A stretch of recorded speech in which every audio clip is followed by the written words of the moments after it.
Hai, selamat tengah hari dan salam sejahtera. Selamat datang ke Nadi Terkini. Anda bersama saya Elis Harun.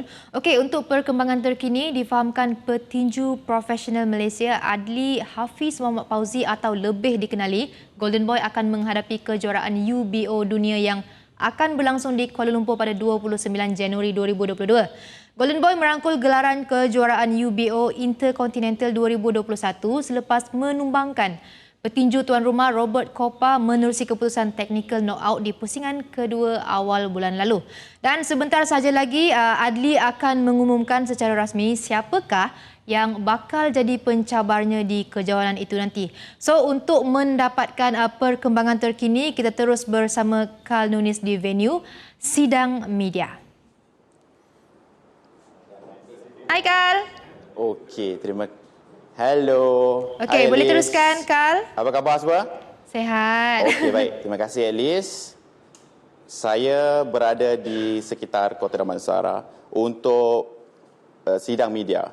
Siapa yang bakal menentang Adli Hafiz bagi kejuaraan dunia UBO pada 29 Januari 2022. Okey, baik, kita imbas balik kembali 3 tali pinggang kejuaraan milik Adli Golden Boy Hafiz yang bermula pada 2019. Beliau merangkul tali pinggang pertama WBC Asia Silver pada ketika itu di Johor Bahru pada sekitar April 2019, menewaskan petinju Indonesia. Kemudian beliau merangkul tali pinggang kedua WBA Asia South pada 2019 juga di penghujung tahun 2019 di Singapura pada ketika itu, menewaskan juga petinju Indonesia sebelum peninju Indonesia yang ketiga, Robert Coppa, tewas kecundang ke tangan Adli Hafiz menerusi technical knockout di pusingan yang kedua pada bulan lalu. Sekaligus kini secara sah Adli menjadi pemilik tali pinggang 3 kejuaraan, iaitu WBC Asia Silver, WBA Asia South dan UBO Intercontinental. Baik, pada ketika ini Adli akan mengumumkan siapa lawan beliau pada penghujung Januari tahun hadapan, dan bagi kejuaraan dunia sekaligus mengekalkan rekod tanpa kalah 10-0. Pada ketika ini Adli memiliki rekod sempurna 9-0 dan beliau mencalar rekod bersih milik Robert Coppa yang pada ketika sebelum perlawanan 14-9 dan tewas buat kali pertama di pentas profesional kecundang kepada atlet berusia 32 tahun ini.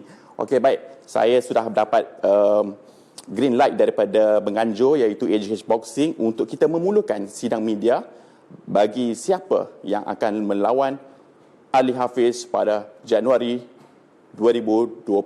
Alright, kita boleh mulakan sidang media ini secara langsung. Assalamualaikum dan selamat tengah hari. Terlebih dahulu saya ingin ucapkan jutaan terima kasih kepada tim media kerana sudi hadir pada sidang media pada tengah hari ini. Dan pada hari ini saya bersama pengurus di bawah AGH Promotion dan collaboration bersama Club Golden Glove ingin mengumumkan perlawanan merebut kejuaraan UBO dunia yang akan diadakan di Kuala Lumpur pada 29 Januari 2022. Dan pada hari ini saya akan umumkan siapa lawan saya pada kejuaraan tersebut. So, pada perlawanan merebut kejuaraan UBO Intercontinental Dunia nanti, saya akan menentang petinju daripada Thailand, Komsan Polsan, memegang rekod 40 kemenangan dan 10 tewas. So, Komsan Polsan merupakan petinju berpengalaman daripada Thailand dan merupakan bekas juara profesional di Thailand dan juga juara beberapa kejohanan tinju profesional di Thailand. Merupakan seorang petinju profesional nombor 1 di kelas welterweight pada tahun 2010. Dan beliau bersetuju untuk berlawan setelah pihak sanction Universal Boxing Organisation melakukan filtering dan beliau adalah calon yang paling layak. Ini membuatkan saya menyahut cabaran daripada petinju daripada Thailand, dan saya akan terus berusaha dan berlatih bersungguh-sungguh untuk mencatat sejarah pada tahun 2022. Okey, baik. Adli, terima kasih. Kami pengamal media dijemput Taikal daripada Astro Arena Pertama sekali, saya nak bertanyakan mengenai persiapan menjelang perlawanan menentang Polsan Januari 2022. Jadi dari segi persiapan, Alhamdulillah berjalan dengan lancar. Saya dibantu oleh jurulatih daripada Institut Sukan Negara dan dibantu juga oleh daripada Majlis Sukan Negara. Dan kebanyakan persiapan saya adalah di Kuala Lumpur, melakukan latihan strength conditioning di ISN dan juga bersama jurulatih peribadi saya di Petani Jaya. Di samping itu juga saya banyak mengambilkan masa berlatih di Johor Bahru, di camp base saya. Dan saya tidak rehat selepas perlawanan UBO Intercontinental pada Oktober 2021. Saya terus berlatih dan mempertingkatkan lagi kekuatan, skill dan juga kemahiran untuk menghadapi lawan saya ni. Kerana saya difahamkan lawan saya ni seorang petinju berpengalaman dan pernah menjadi top contender dalam kelas beliau di Thailand.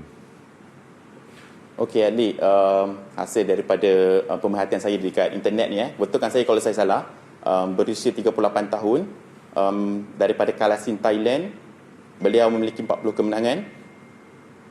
Bagaimana anda melihat cabaran yang bakal ditempuhi?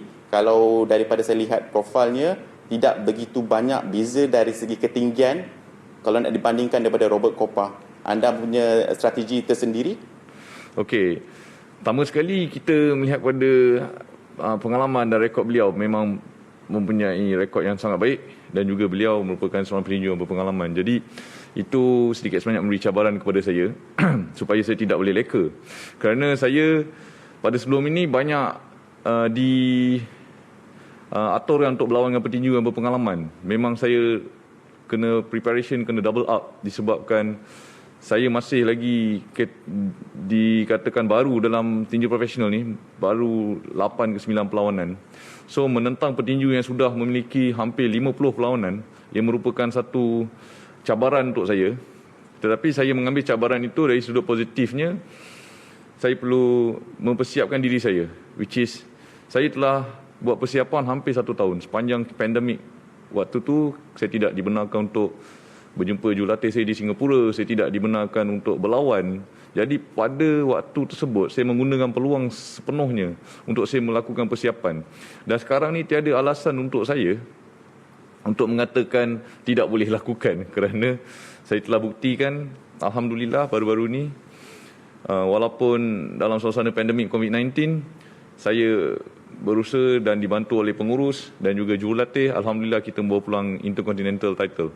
So petinju daripada Thailand tersebut merupakan seorang petinju yang tak berapa tinggi. Saya turunkan berat badan saya sebanyak 15 kg untuk ke middleweight. Sebelum ni saya di kelas super middleweight 76.2. Kerana saya mempunyai strategi saya tersendiri, which is jika saya turun ke kelas middleweight 72.5 kilogram, saya mempunyai kelebihan dari segi fizikal dan reach. Okey, kerana kebanyakan petinju daripada kelas middleweight tak berapa tinggi. So macam saya ketinggian 180 cm. So insyaAllah mungkin akan memberi sedikit kelebihan. Namun begitu saya tidak boleh pandang enteng lawan saya kerana beliau mempunyai pertumbukan yang kuat juga. Ada juga lawan-lawan beliau daripada Jepun pernah KO. Dan saya perlu berhati-hati dengan petinju yang tak berapa tinggi ni kerana mempunyai balance dan coordination yang baik selain daripada mempunyai tumbukan yang kuat. So preparation dan strategi saya sedang atur sehingga ke hari perlawanan nanti, insyaAllah. Adli, tali pinggang di hadapan anda, 3 tali pinggang itu, kesemuanya anda menjulang kejuaraan menerusi technical knockout. Bermula daripada Bambang Rusiadi, Ramadan Veriu dan Robert Kopa. Adakah anda seorang yang fighter yang tak ingin menghabiskan perlawanan daripada full round? Anda aggressive fighter? Okey, terima kasih atas soalan. Pertama sekali saya akan berlawan mengikut strategi. Okay, so jurulatih saya akan aturkan strategi untuk saya. Dia akan cakap, Adli, this opponent you can finish until what round. Dia akan study opponent saya. Dan dia tahu kebanyakan opponent yang saya jumpa ni mempunyai kekuatan tumbukan. So bila kekuatan tumbukan ni, which is dia orang akan cuba habiskan saya seawal yang mungkin. Kerana dia orang memang akan gunakan full blast, power punch. Jadi saya kena aturkan strategi, which is saya kena buat sedikit tactical. Saya kena buat mereka penat. Okay, which is saya akan tarik mereka ke penghujung round 4, penghujung round 5, baru kita akan nampak perbezaan stamina. Okay, kerana saya berlatih pun sampai 12 round, 10 hingga 12 round. Jadi bukan saya katakan saya tak nak heret mereka hingga ke final round, tetapi dalam keadaan dan peluang dan ruang yang saya peroleh based on strategi daripada jurulatih cakap better you habiskan. Okay, so saya nampak ruang yang which is saya boleh habiskan. Kebanyakan opponent semua kena body shot lah. Body shot ni, tapi yang latest memang kena luck lah. Memang luck punch saya sampai dulu, and then dia kena pada round kedua. Yang itu memang tuah lah, memang alhamdulillah syukur. Jadi saya tak pandang enteng opponent-opponent yang saya akan hadapi, kerana mereka juga berlatih. Tetapi sekiranya ada ruang dan peluang untuk saya habiskan pada awal persingan, jadi tak jadi masalah untuk saya. Okey Adli, sebelum ni Adli pun pernah mengeluarkan kenyataan media mengenai dana untuk menganjurkan kejohanan dunia ini di Kuala Lumpur memakan kos sekitar RM100,000. Bagaimana keadaan daripada pihak promoter AGH Boxing sendiri, dari pihak Adli, sudah pun memiliki dana yang sedemikian untuk menganjurkan perlawanan? Okey, saya pas kat pengurus. Okey, tak apa. Sekarang ni kita dah mendapat bantuan, right? Bantuan especially daripada Kementerian Belia dan Sukan lah. Alhamdulillah memberi bantuan dari segi dana tajaan untuk saya membuat kejohanan UBO dunia yang akan diadakan pada 2022 ni. Selain daripada itu, ada juga beberapa syarikat swasta yang berminat untuk memberikan tajaan, kerana perlawanan yang kami akan, which is AGH Promotion yang akan aturkan ini adalah perlawanan antarabangsa. Okay, jadi perlawanan peringkat antarabangsa yang diadakan di Malaysia. Dan matlamat perlawanan yang diadakan adalah untuk kita mempromosikan sukan tinju antarabangsa di Malaysia.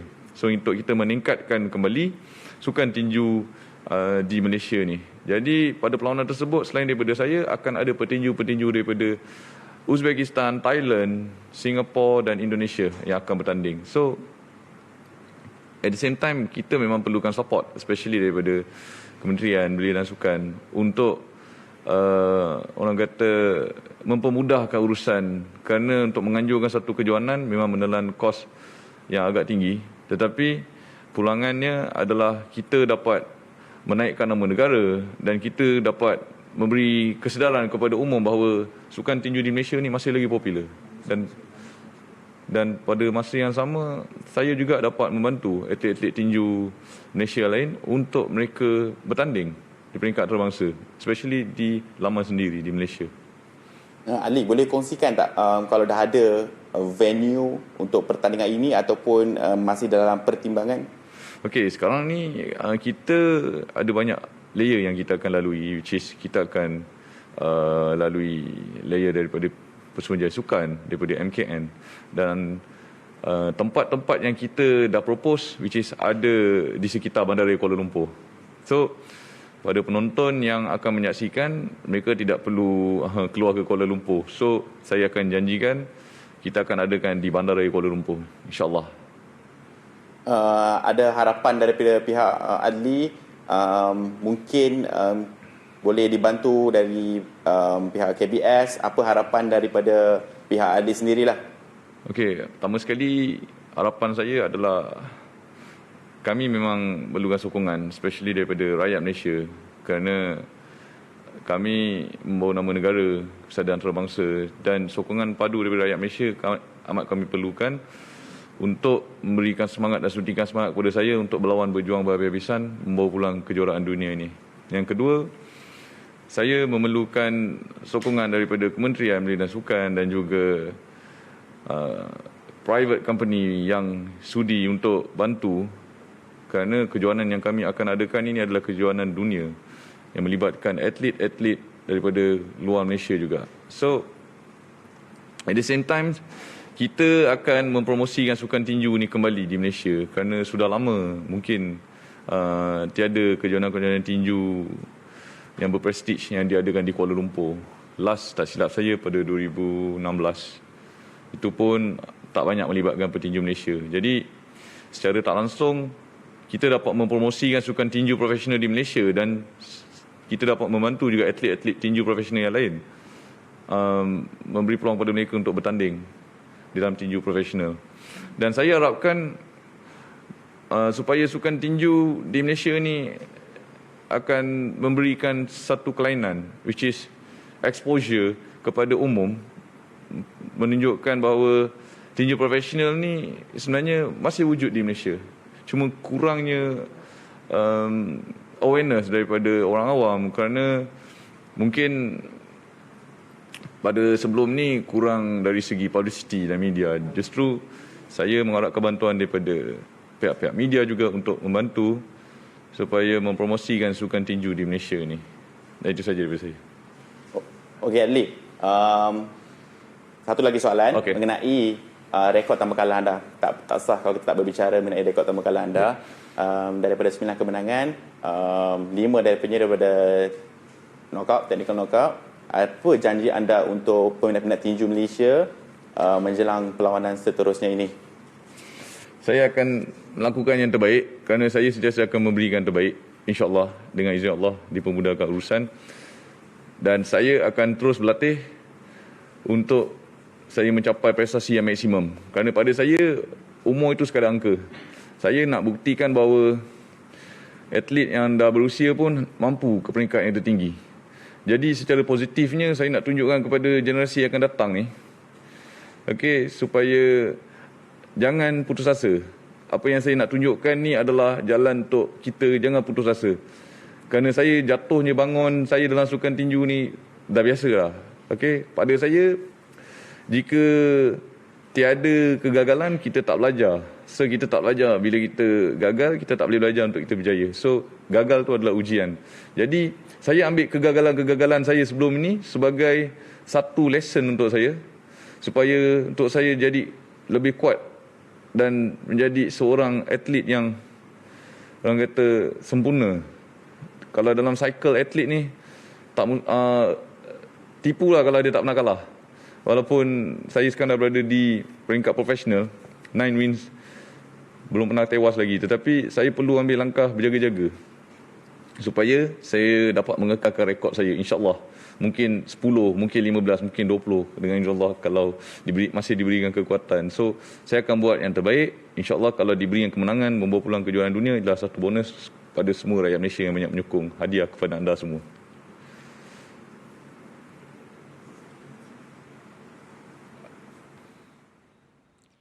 Terima kasih, Carl. Satu semangat yang orang kata meyakinkan daripada The Golden Boy. Dan di samping itu, Golden Boy juga ingin mempromosikan sukan tinju ini di seluruh Malaysia. Baiklah, kita nak berehat seketika, kembali selepas ini.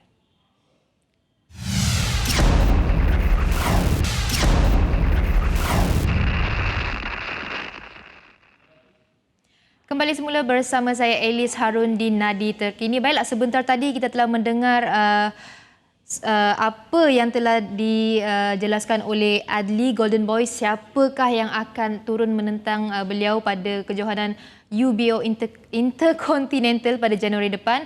Dan sebentar nanti kita akan kembali semula bersama Carl Nunis untuk kita mengetahui apa lagi intipati yang Carl sempat dapat di venue PC sebentar tadi.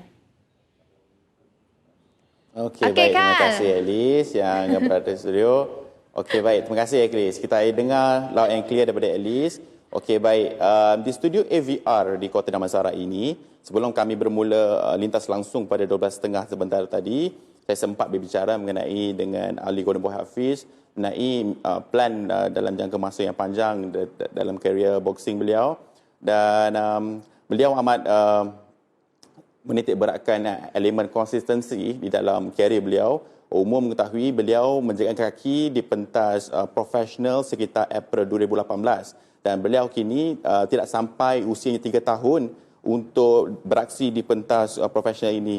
Nak dibandingkan dengan lawan beliau, 38 tahun, Paulson Colson daripada Thailand, yang memiliki rekod yang jauh lebih baik Namun begitu, itu tidak menjadikan alasan untuk Adli mempamerkan satu aksi yang memberangsangkan. Beliau memiliki rekod 9 kemenangan dan 5 daripadanya melalui kemenangan TKO, technical knockout. Dan ayuh kita imbas kembali mengenai 3 kejuaraan yang beliau rangkul dalam tempoh kurang 3 tahun ini, bermula daripada WBC Asia Silver 2019 di Johor Bahru pada ketika itu, menewaskan Bambang Rusiadi daripada Indonesia. Dan di penghujung tahun 2019, Ali sekali lagi pamer kelasnya tersendiri, menewaskan lawan dari Indonesia, Ramadan Werayu. Dan kedua-dua perlawanan ini tumbangnya lawannya mereka technical knockout di round yang kelima. Dan yang terbaru, siapa tak ingat dengan aksi sungguh luar biasa daripada Ali Golden Boy Hafiz menewaskan Robert Coppa yang mengalami kekalahan yang pertama dalam karier beliau menerusi TKO di round yang kedua. Hasil perkongsian Ali bersama dengan pengamal media berada di sini mengenai hasrat beliau untuk menewaskan lawan yang jauh daripada lebih awal. Ini asal berdasarkan daripada orang cakap strategi yang diletakkan di dalam perlawanan hasil daripada perkongsian bersama dengan jurulatih kelahiran Rusia yang berada di Singapura. Jauh di sudut seberang tambak itu, Ali sebenarnya dipisahkan disebabkan pergerakan di Johor Bahru dan juga Singapura. Atas faktor itu, mereka berkongsi segala tips perlawanan di atas talian. Dan ianya ternyata berhasil menewaskan Robert Coppa di Jakarta, Indonesia. Okey Kal, sempat tak tanya, mungkin ialah ada kecederaan ke sebelum ini, sempat tak tanya dengan Adli tadi? Ada sempat. Mengenai kecederaan yang Adli lalui ketika ini, ianya tidaklah serius mana. Atas faktor itu, Adli dan juga AGH Boxing Team dikawal setia, dikawal rapi daripada Institut Sukan Negara ISN atas segala perincian yang mengenai kecederaan yang beliau hadapi. Kecederaan besar tidaklah begitu merusingkan, tapi ianya melibatkan kecederaan-kecederaan kecil. Maklumlah, Adli baru berbicara dengan saya mengenai jadual padat yang dilalui daripada tahun ini hinggalah penghujung tahun ini, melibatkan jadual harian yang ketat. Seperti contoh, 6 kali seminggu beliau melakukan gimnasium, weightlifting di mini gymnasium di milik rumahnya maupun di ISN untuk kekal cergas mentally dan juga fizikal melawani lawan-lawan yang jago dunia di Asia Tenggara ini. Dan satu hari pada hari Ahad itu, Ali mengkhususkan mengenai rehabilitation, mengenai ice bath recovery dan urutan sukan. Intipati seperti itulah yang kami dikongsikan sebelum sidang media bermula.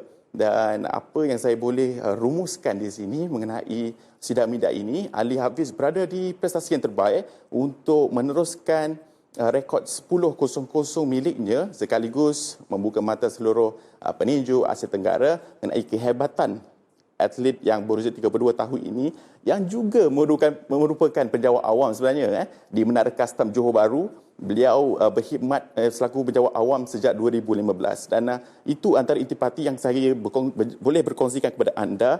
Dan sudah pasti lebih perkembangan menarik di Nadi Arena 7.30 malam ini.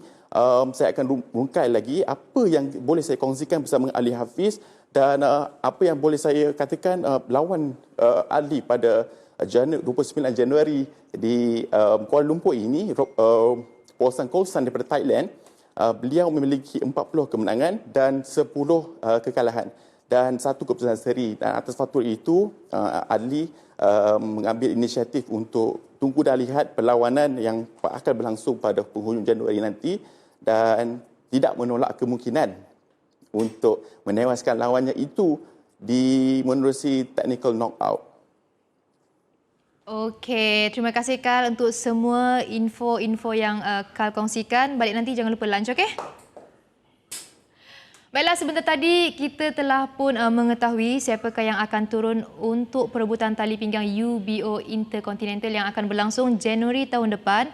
Semoga Golden Boy dapat mempertahankan tali pinggang kejuaraan yang dimenangi beliau. Dan terima kasih kepada anda yang setia bersama kami di Astro Arena. Sebentar nanti kita ada breaking news juga. So, kena stay tune bersama kami.